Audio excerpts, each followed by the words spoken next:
Bonjour à tous et bienvenue sur NeuroXtrain, je suis Antoine Fréchot, kinésithérapeute, et aujourd'hui nous allons aborder un sujet crucial dans le domaine de la kinésithérapie et du sport, les ruptures du tendon d'Achille.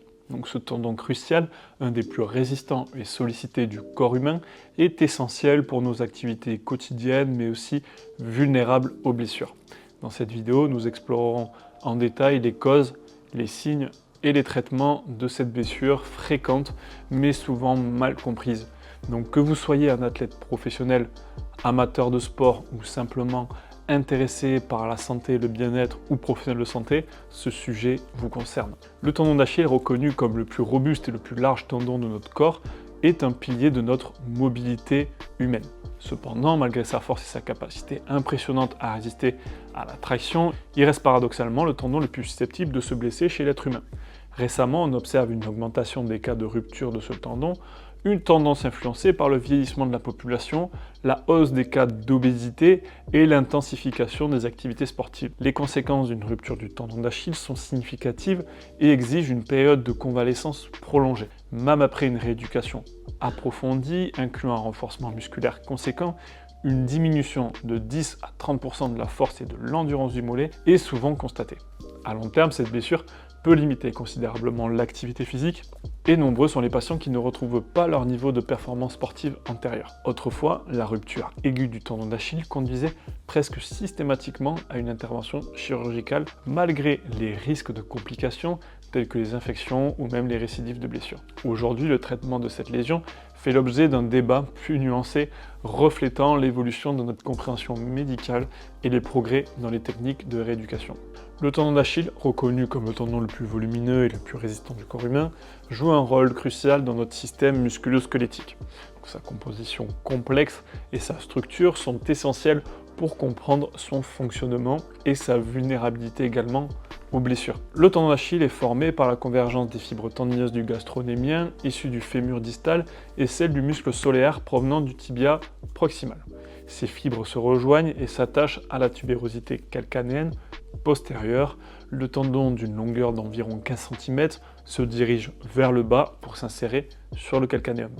De manière intéressante, les fibres qui sont initialement antérieures et postérieures se croisent avant l'insertion, ce qui contribue à la force et à la stabilité du tendon. Ce tendon est unique car il n'est pas entouré d'une gaine tendineuse mais plutôt d'un parathénon hautement vascularisé.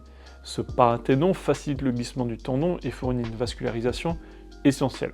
Cependant, la partie médiane du tendon, située entre 2 et 6 cm de son insertion, reçoit moins de flux sanguin, ce qui la rend plus susceptible aux lésions et aux ruptures. La rupture aiguë du tendon d'Achille, généralement observée dans sa partie médiane, se situe entre 2 et 6 cm de l'insertion sur le calcanéum. La particularité de cette zone réside dans sa faible vascularisation, ce qui pourrait jouer un rôle significatif dans la pathogénèse de la rupture.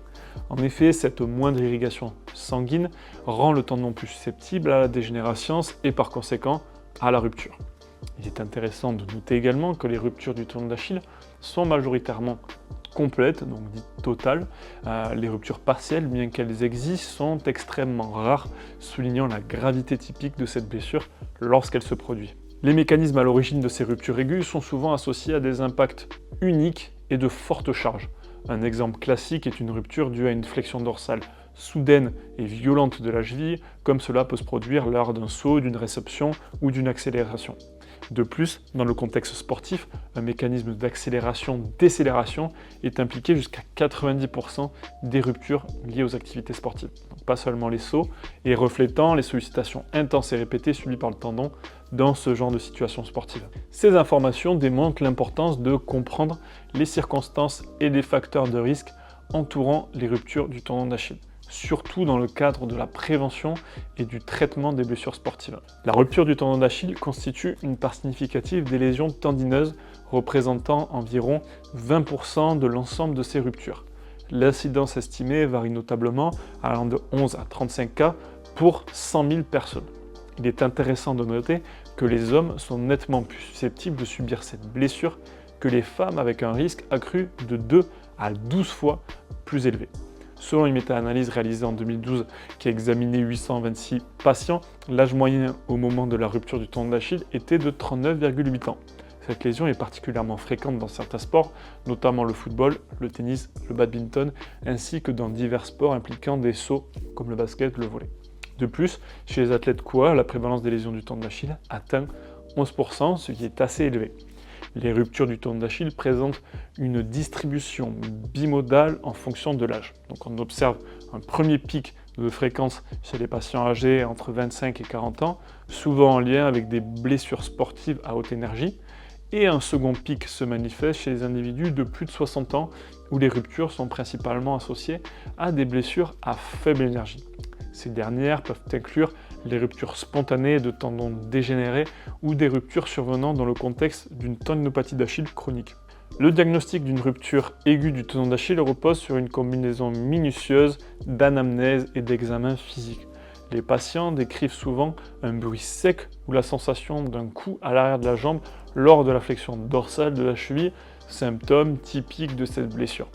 Les signes cliniques incluent une faiblesse marquée de flexion plantaire et des difficultés à se déplacer et une marche avec une boiterie. Donc, selon les lignes directrices de l'American Academy of Orthopedic Surgeons, le diagnostic de rupture aiguë du tendon d'Achille peut être confirmé si au moins 2 des tests d'examen physique suivants sont positifs.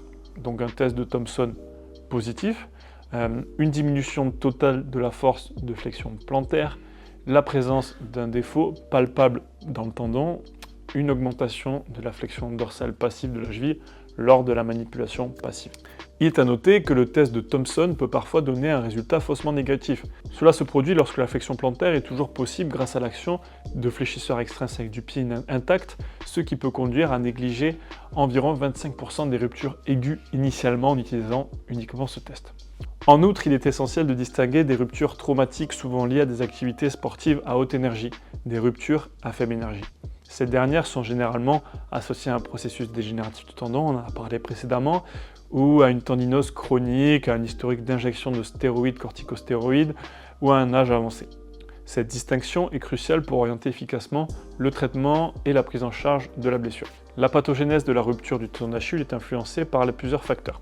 Parmi ceux-ci, on retrouve l'état de l'unité musculo-tendineuse, donc notamment sa force.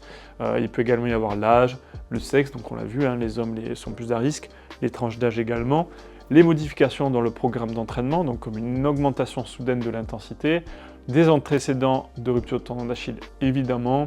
De plus, diverses conditions pathologiques, telles que des maladies infectieuses, des troubles neurologiques, l'hyperthyroïdie également, l'insuffisance rénale, le diabète, les maladies inflammatoires et auto-immunes, également les anomalies génétiques déterminées du collagène et une concentration élevée de lipides dans le sang. Donc vous voyez, il y a également énormément de maladies qui peuvent augmenter le risque de rupture du tendon d'Achille. Certains médicaments également, comme les stéroïdes anabolisants, peuvent affecter la structure du tendon en altérant les fibres de collagène, diminuant ainsi la résistance à la traction et augmentant le risque de rupture. En ce qui concerne le traitement et la prévention de la rupture du tendon d'Achille, il existe une controverse quant à l'efficacité relative des approches conservatrices par rapport aux interventions chirurgicales. Le traitement conservateur traditionnel implique généralement une immobilisation de 6 à 8 semaines. La cheville est maintenue en flexion plantaire pendant les premières semaines, puis ensuite en position neutre. Donc bien que cette approche ait été associée à un taux de re-rupture, donc un taux de récidive plus élevé que la chirurgie, des recherches récentes suggèrent que les taux de rupture, donc de récidive, peuvent être réduits en raccourcissant la période d'immobilisation et en débutant du coup une rééducation fonctionnelle précoce. La rééducation, qu'elle soit conservatrice ou chirurgicale, doit être progressive en mettant l'accent sur le renforcement et le rétablissement donc de la mobilité de la cheville. Il est important de faire attention lors de la reprise d'exercice, donc de pliométrie, car les sauts imposent une tension importante sur le tendon, différente forcément de celle rencontrée lors du renforcement analytique, où on va sûrement faire varier les intensités et les rythmes de contraction, que ce soit concentrique et excentrique, sur différentes vitesses.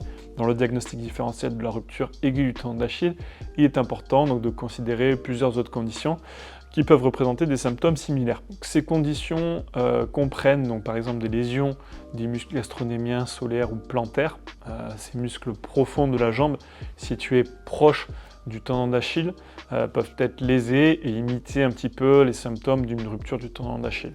Il peut également y avoir une thrombose veineuse profonde qui peut imiter une rupture du tendon d'Achille, surtout si elle provoque un gonflement et une douleur dans la jambe.